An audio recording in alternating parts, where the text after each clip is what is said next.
സന്തോഷ് വർക്കിക്ക് പാലാരിവട്ടം പോലീസിന്റെ താക്കീത്. നടപടി സിനിമാ റിവ്യൂവിന്റെ പേരിൽ അശ്ലീല പ്രയോഗങ്ങൾ നടത്തുന്നുവെന്ന പരാതിയിൽ.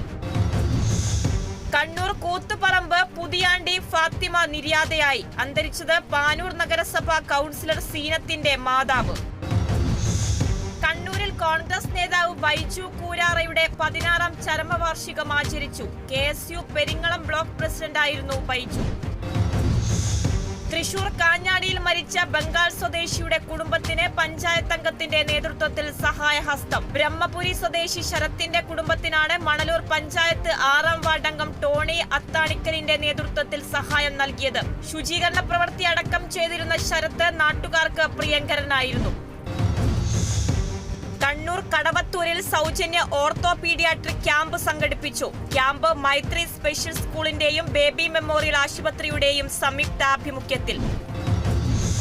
മമ്മൂട്ടി, സുരേഷ് ഗോപി, ഫഹദ് ചിത്രം 2025 ചിത്രീകരണം നീട്ടിവെച്ചത് താരങ്ങളുടെ ഒന്നിച്ചുള്ള ഡേറ്റ് കിട്ടാത്തതുമൂലം.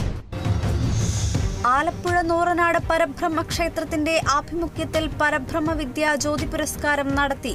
പുരസ്കാര വിതരണം MS അരുൺകുമാർ നിർവഹിച്ചു. എഴുത്തുകാരൻ C റഹീം മുഖ്യാതിഥിയായ ചടങ്ങിന്റെ ഉദ്ഘാടനം നിർവഹിച്ചത് പട്ടികജാതി പട്ടികവർഗ പിന്നോക്ക ക്ഷേമ വകുപ്പ് മന്ത്രി OR കേളു.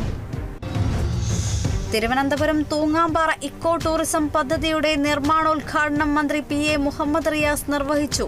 ചടങ്ങിൽ IB സതീഷ് MLA അധ്യക്ഷനായിരുന്നു. Thenmala eco tourism promotion society മുഖേന നടപ്പിലാക്കുന്ന പദ്ധതിയുടെ നിർമ്മാണ ചെലവ് 99.99 ലക്ഷം രൂപ. തിരുവനന്തപുരം വെമ്പായത്ത് മന്ത്രവാദത്തിന്റെ മറവിൽ മയക്കുമരുന്ന് കച്ചവടം. പ്രതി അറസ്റ്റിൽ. വട്ടപ്പാറ മാതുശ്ശേരി വീട്ടിൽ സുരേന്ദ്രനാണ് അറസ്റ്റിലായത്. പിടികൂടിയത് ഡാൻസ് ഓഫ് ടീമും വട്ടപ്പാറ പോലീസും ചേർന്ന്. പ്രതിയുടെ വീട്ടിൽ നടത്തിയ പരിശോധനയിൽ പിടിച്ചെടുത്തത് 200 ഗ്രാം കഞ്ചാവും 2.06 ഗ്രാം MDMAയും. കേന്ദ്ര ബജറ്റിൽ കേരളത്തിനോട് കാണിച്ച അവഗണനയിൽ പ്രതിഷേധിച്ച് വയനാട് വൈത്തിരിയിൽ CPIM പ്രതിഷേധ പ്രകടനം സംഘടിപ്പിച്ചു. പ്രതിഷേധം വൈത്തിരി ലോക്കൽ കമ്മിറ്റിയുടെ നേതൃത്വത്തിൽ. CPIM Vythiri area secretary C Yusuf ഉദ്ഘാടനം ചെയ്തു.